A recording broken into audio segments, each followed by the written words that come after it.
Seetharkund view പോയിന്റിലേക്ക് പോകുന്നതിൻ്റെ ഇടയിൽ ഇടത്താവളമാണിത്. ഈ പൊട്ടിപ്പൊളിഞ്ഞു കിടക്കുന്ന ഈ തട്ടുകടകളെ ഓർമ്മപ്പെടുത്തുന്നതിനായിട്ട് ഞാനൊരു വീഡിയോ നിങ്ങൾക്കിപ്പോൾ ഇട്ട് കാണിച്ചു തരാം. നിങ്ങളാരും മറന്നിട്ടുണ്ടാവില്ല, അത് ഫേസ്ബുക്കിലെല്ലാം നല്ല വൈറലായിരുന്നു.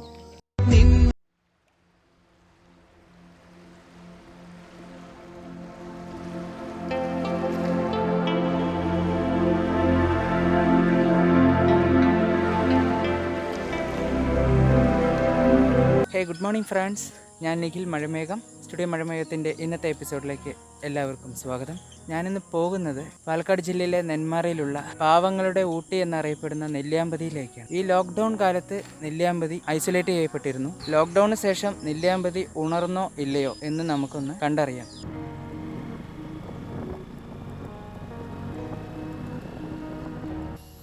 സോ ഫ്രണ്ട്സ്, ഞാൻ പോത്തുണ്ടി ചെക്ക് പോസ്റ്റിലെ ഫോറസ്റ്റ് ഡിപ്പാർട്ട്മെൻറ്റ് ഓഫീസേഴ്സിനെ ഒന്ന് കണ്ടിരുന്നു. അപ്പോൾ ഫോറസ്റ്റ് ഓഫീസേഴ്സ് നമ്മുടെ അടുത്ത് പറഞ്ഞത് എന്താണെന്ന് വെച്ച് കഴിഞ്ഞാൽ ഒരുപാട് റെസ്ട്രിക്ഷൻസ് ഉണ്ട്. അത് ഞാൻ നിങ്ങൾക്ക് ഇൻഫർമേഷനായിട്ട് തരാം. കാലത്ത് 9 മണിക്ക് ശേഷം വന്നു കഴിഞ്ഞാൽ ഉച്ചയ്ക്ക് 2 മണി വരെ മുകളിലേക്ക് പ്രവേശനമുള്ളൂ. 2 മണിക്ക് ശേഷം ആരെയും കടത്തി വിടുന്നതല്ല. വൈകുന്നേരം 4 മണിക്ക് മുന്നായി മുകളിലേക്ക് പോയവർ തിരിച്ചു വരികയും വേണം. പ്രത്യേകം ശ്രദ്ധിക്കുക, അവിടെ നെല്ലിയാമ്പതി ചെന്ന് കഴിഞ്ഞാൽ കാട്ടിലേക്കൊന്നും കയറി ചെല്ലരുത്. ഇപ്പോൾ പ്രധാനപ്പെട്ട ഭീഷണി ആനയാണ്. റോഡിലെല്ലാം ആന നിൽക്കുന്നുണ്ട്. പിന്നെ ഒരു പ്രധാന കാര്യം, നെല്ലിയാമ്പതി ഐസൊലേറ്റ് ചെയ്യപ്പെട്ടായിരുന്നു. അപ്പോൾ നമ്മൾ വരുമ്പോൾ മാസ്കും കഴിക്കാനുള്ള ഭക്ഷണം കയ്യിലെടുക്കുക, വെള്ളം എടുക്കുക, പ്രത്യേകിച്ച് സാനിറ്റൈസർ ഉപയോഗിക്കാൻ ശ്രമിക്കുക. ചുമ്മാ കാട്ടിലൂടെ ഇറങ്ങി നടക്കാതെ നോക്കുക. അത്യാവശ്യം ആളുകൾ വന്ന് പോകുന്നുണ്ട്. പ്രത്യേകിച്ച് ഇവിടെയുള്ള ജോലിക്കാരാണ്, നെല്ലിയാമ്പതിയിൽ ജോലി ചെയ്യുന്ന ആളുകളാണ്. പിന്നെ നെല്ലിയാമ്പതിയിലെ ലോക്കൽ വെഹിക്കിൾസാണ് ഈ പോയിക്കൊണ്ടിരിക്കുന്നത്. പ്രത്യേകം ശ്രദ്ധിക്കുക, ആനകളുണ്ടാവും. 2 മണിക്ക് മുന്നായിട്ട് തന്നെ വരാൻ ശ്രമിക്കുക. കാരണം അവിടുത്തെ ഫോറസ്റ്റ് റേഞ്ച് ഓഫീസർ പ്രത്യേകിച്ച് പറഞ്ഞ കാര്യമാണ്. ചാനലാകുമ്പോൾ നമ്മൾ ചിലപ്പോൾ ടൂറിസം പ്രൊമോട്ട് ചെയ്യുന്ന പോലെ പറയും, പക്ഷേ അവയർനെസ്സിനെ കുറിച്ച് പറയില്ല എന്നാണ് സാറ് പറയുന്നത്. അത് കാരണമാണ് ഞാൻ റിപ്പീറ്റ് ചെയ്തുകൊണ്ടിരിക്കുന്നത്. ആന വന്നു പോയതിൻ്റെ സൂചനകളെല്ലാം ഇവിടെ കാണുന്നുണ്ട്. അപ്പോൾ ഫ്രണ്ട്സ്, ഇന്ന് സെപ്റ്റംബർ 29 ഇപ്പോൾ കാലത്ത് 11:30 കഴിഞ്ഞു, 11:45. ഇന്ന് രാവിലെ പെയ്ത നല്ല മഴയിൽ ഇന്ന് നല്ല ക്ലൈമറ്റാണ് ഇവിടെ.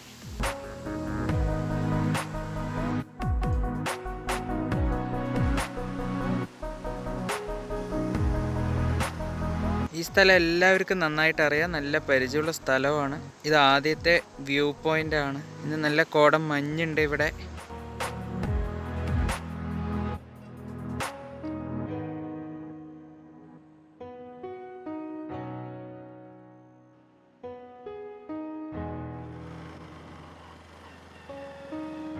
ഇപ്പോൾ ഞാൻ പകുതി ദൂരം എത്തിയിട്ടുണ്ട്.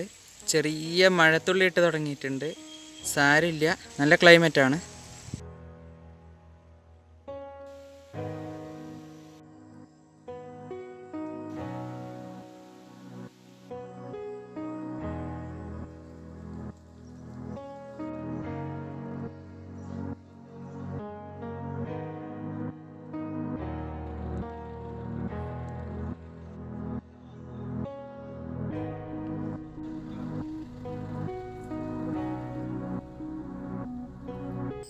സീതാർകുണ്ട് വ്യൂ പോയിന്റിലേക്ക് പോകുന്നതിൻ്റെ ഇടയിൽ ഇടത്താവളമാണിത്.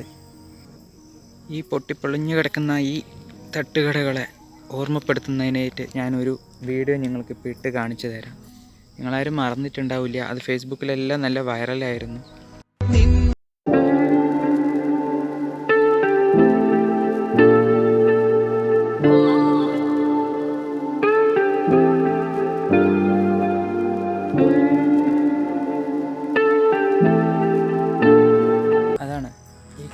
കോവിഡ് ഒരുപാട് ചെറിയ ആളുകളെയും ഒത്തിരി ബാധിച്ചിട്ടുണ്ട്. അതുപോലെ ഒരുപാട് പാവപ്പെട്ടവരുടെ ജീവിതം തിരിച്ച് കിട്ടണമെന്നുണ്ടെങ്കിൽ ഈ കോവിഡ് കൊറോണ എന്ന ഈ മഹാമാരിയെ തുടച്ചു നീക്കണം. നമ്മൾ ഒന്നിച്ച് നിൽക്കുക. നമ്മുടെ ഗവൺമെൻറ് കോവിഡ് മഹാമാരിക്കെതിരെയുള്ള വാക്സിനുകൾ ഉണ്ടാക്കുന്നുണ്ട്. എത്രയും പെട്ടെന്ന് അത് പുറത്ത് വരട്ടെ എന്ന് നമുക്ക് പ്രാർത്ഥിക്കുക. വീണ്ടും ഇതുപോലെ നെല്ലിയാമ്പതി പോലെയുള്ള ഒരുപാട് സ്ഥലങ്ങളുണ്ട്. ഒരുപാട് നമ്മളെല്ലാം ആശ്രയിച്ച് കഴിയുന്ന ഒരുപാട് തൊഴിലാളികളുണ്ട്. അവർക്ക് വേണ്ടിയും നമ്മൾ പ്രാർത്ഥിക്കുക, ക്ഷമയോടുകൂടി ഇരിക്കുക. അടുത്തതായി നിങ്ങൾക്ക് ഞാൻ കാണിച്ചു തരാൻ പോകുന്നത് പുലയമ്പാറ ജംഗ്ഷൻ. KSRTC ബസ്സെല്ലാം വന്ന് തിരിച്ചു പോകുന്ന ഒരു ജംഗ്ഷനാണ്. അവിടെ ഒത്തിരി ടൂറിസ്റ്റുകൾ വരുമായിരുന്നു. അവിടെ നിറയെ റിസോർട്ടുകളുണ്ട്, ലോഡ്ജസ് ഉണ്ട്, ഹോട്ടൽസ് ഉണ്ട്, ഹോം സ്റ്റേസ് ഉണ്ട്, എല്ലാം ഉണ്ട്. ഇപ്പം അതെല്ലാം അടഞ്ഞു കിടക്കുകയാണ്. അപ്പോൾ നമുക്ക് പുലയമ്പാറ ജംഗ്ഷനിലേക്ക് ഒന്ന് പോകാം. ഹലോ ഫ്രണ്ട്സ്, ഞാനിപ്പോൾ പുലയമ്പാറയിലാണ് നിൽക്കുന്നത്. നെല്ലിയാമ്പതിയിൽ പുലിയമ്പാറ എന്ന് വെച്ച് കഴിഞ്ഞാൽ ഒരു പ്രധാനപ്പെട്ട ടൗണാണ്. ഇവിടെ അഡ്വഞ്ചറസ് ട്രിപ്പിൻ്റെ ഒരു ഏരിയ ആയിരുന്നു. എന്താണെന്ന് വെച്ച് കഴിഞ്ഞാൽ ഇവിടെ ഒത്തിരി ജീപ്പുകളുണ്ട്. 4x4 അല്ലേ, അത് എങ്ങനെ പറയാം, 4x4 ഓഫ് റോഡ് ജീപ്പുകൾ ഇവിടെ ഒത്തിരി ഉണ്ടായിരുന്നു. ഇന്നിപ്പോൾ ഇവിടെ നോക്കിയാൽ നിങ്ങൾക്ക് കാണാൻ കഴിയും 1-2 ജീപ്പുകൾ മാത്രമേ ഉള്ളൂ. ഞാനിപ്പോൾ നിങ്ങൾക്ക് പരിചയപ്പെടുത്തി തരുന്നത് 2 ചേട്ടന്മാരെയാണ്. അവരിതുപോലെ അഡ്വഞ്ചറസ് ഓഫ് റോഡ് ജീപ്പുകൾ ഓട്ടിച്ചിരുന്ന ചേട്ടന്മാരാണ്. അവരുടെ അടുത്ത് ഇപ്പോൾ ഉള്ള സിറ്റുവേഷനെ കുറിച്ച് നമുക്ക് ചോദിച്ച് മനസ്സിലാക്കാം. എൻ്റെ പേര് ദിലീപാണ്. അപ്പോൾ നമ്മളിവിടെ കുറേ വർഷങ്ങളായിട്ട് ഈ ടാക്സി മേഖലത്തിലെ ജീപ്പ് മാത്രം ആശ്രയിച്ച് ജീവിക്കുകയാണ്. അപ്പോൾ ഈ അറിയാലോ, കോവിഡ് കാലം വന്നതുകൊണ്ട് ഓട്ടോ ഇല്ല, ടൂറിസ്റ്റ് മേഖല മാത്രം ആശ്രയിച്ചിട്ടാണ് ഞങ്ങളുടെ ജീപ്പുകൾ എല്ലാം 4x4 വണ്ടിയുടെ ജീപ്പുകൾ ഓടുന്നത്. എൻ്റെ പേര് കണ്ണൻ ബാബു എന്നാണ്. ഞാനും ഈ സ്റ്റാൻഡിലെ ഡ്രൈവറാണ്. 10-15 വർഷമായിട്ട് ഈ ജീപ്പ് ഓടിച്ചുകൊണ്ടിരിക്കുകയാണ്. സ്വന്തം വണ്ടിയാണ്. ഒരു 7-8-9 മാസമായിട്ട് ഓട്ടോ ഇല്ല. ഈ കൊറോണ ആയതുകൊണ്ട് എല്ലാവരും ബുദ്ധിമുട്ടിലാണ്. ഇപ്പോൾ ടൂറിസം കുറച്ചും കൂടി ടൂറുകാരനെ കടത്തിവിടുക അങ്ങനെ വല്ല ഇതുണ്ടെങ്കിൽ ഇപ്പോൾ സുഖമായിട്ട് എല്ലാവർക്കും ബുദ്ധിമുട്ടില്ലാണ്ട് പോകും. 10-20-30-40 വണ്ടി ഉണ്ടായിരുന്നാണ് ഈ സ്റ്റാൻഡിൽ. അപ്പോൾ അത് 10-20-25 വണ്ടികൾ കൊടുത്തു. ഇപ്പോൾ ഈ കൊറോണ കാലം വന്നതുകൊണ്ട് ടൂറിസ്റ്റുകൾ വരാത്തത് കൊണ്ട് ഞങ്ങൾ ആകെ ബുദ്ധിമുട്ടിലാണ്. ഇപ്പോൾ എല്ലാം പറയുന്നുണ്ടെങ്കിൽ ഇപ്പോൾ കഴിഞ്ഞ 3-4 മാസത്തോളം ഇൻഷുറൻസും ടാക്സും അടയ്ക്കാതെ തന്നെ വണ്ടികൾ നിർത്തിയിട്ടു. ഇത്രയും വണ്ടികൾ ഏകദേശം ഒരു 55 വണ്ടികൾ ഉണ്ടായിരുന്നാണ് ഞങ്ങളുടെ സ്റ്റാൻഡിൽ. ഇപ്പോൾ ഏകദേശം ഉള്ളത് ഒരു 15 വണ്ടി മാത്രമേ ഉള്ളൂ. എന്തെന്ന് വെച്ചാൽ ബാക്കി എല്ലാ വണ്ടികളും ഈ ബുദ്ധിമുട്ടുകൊണ്ട് നമ്മൾ വണ്ടികൾ കൊടുത്തു. നഷ്ടത്തിനാണ് വണ്ടികൾ കൊടുത്തത്. ഏകദേശം വണ്ടികൾ നമ്മളെല്ലാം വിറ്റിരിക്കുകയാണ്. പക്ഷേ ഇനിയിപ്പോൾ ഓട്ടം തുടങ്ങുമെന്ന് പ്രതീക്ഷയിലാണ് ഇരിക്കുന്നത്. പക്ഷേ ഇനിയിപ്പോൾ ഒന്നും ആയിട്ടില്ല. എല്ലാവരും ഇപ്പോൾ ഇതന്നെ അവസ്ഥ. സ്റ്റാൻഡിൽ വണ്ടികളില്ല. അപ്പോൾ നമ്മൾ ഡെയിലിയും വരുന്നുണ്ട് പോകുന്നുണ്ട്. അതന്നെ ഉള്ളൂ ഇപ്പോൾ ഇവിടുത്തെ അവസ്ഥ. ടൂറിസ്റ്റുകാർ കയറ്റി വിടുകയാണെങ്കിൽ കുറച്ച് ബുദ്ധിമുട്ടില്ലാണ്ട് പോകും. ഈ ട്രക്കിംഗ് ഉണ്ടെങ്കിൽ ഓപ്പൺ ആക്കി തരികയാണെങ്കിൽ ആർക്കും ബുദ്ധിമുട്ടുണ്ടാവില്ല. ഈ വണ്ടി ആശ്രയിച്ചിരിക്കുന്നതുകൊണ്ട് വേറൊരു ജോലിക്ക് പോകാനും മറ്റിടത്തേക്ക് ഒരു ജോലിക്ക് പോകാനും സാധിക്കാത്ത ഒരു അവസ്ഥയാണ്. എല്ലാവരുടെയും പ്രശ്നങ്ങളായതുകൊണ്ട് അത് ഒരു വരുമാനമായിട്ടുള്ള ഈ ജീപ്പ് മേഖലയിൽ മാത്രമാണ് ഒരു വരുമാനമുള്ളത് ഞങ്ങൾക്ക് എല്ലാവർക്കും. ഞങ്ങൾ ഏകദേശം ഒരു 150 പേരുണ്ടാവും. ഞങ്ങളുടെ കുടുംബം എല്ലാം ആശ്രയിച്ചിരിക്കുന്നതും ഇതാണ് എസ്റ്റേറ്റ് മേഖല ആയതുകൊണ്ട് അത്യാവശ്യം വരുമാനം കിട്ടുന്നത് ഈ ജീപ്പ് മേഖലയിലാണ്. ഇപ്പോൾ ആകെ പ്രതിസന്ധിയിലാണ്. അപ്പോൾ ഇനി അടുത്ത ഒരു പ്രതീക്ഷ എന്താണ്, ഇതെല്ലാം മാറിയിട്ട് ടൂറിസ്റ്റ് വരുമെന്ന ഒരു പ്രതീക്ഷയിലാണ് ഞങ്ങളെല്ലാവരും ഇവിടെ കാത്തിരിക്കുന്നത്. നമ്മുടെ സ്വന്തം ചേട്ടന്മാരായ ദിലീപേട്ടനും കണ്ണേട്ടനും അവരുടെ ജീവിത മാർഗമാണ് ഈ ജീപ്പ്.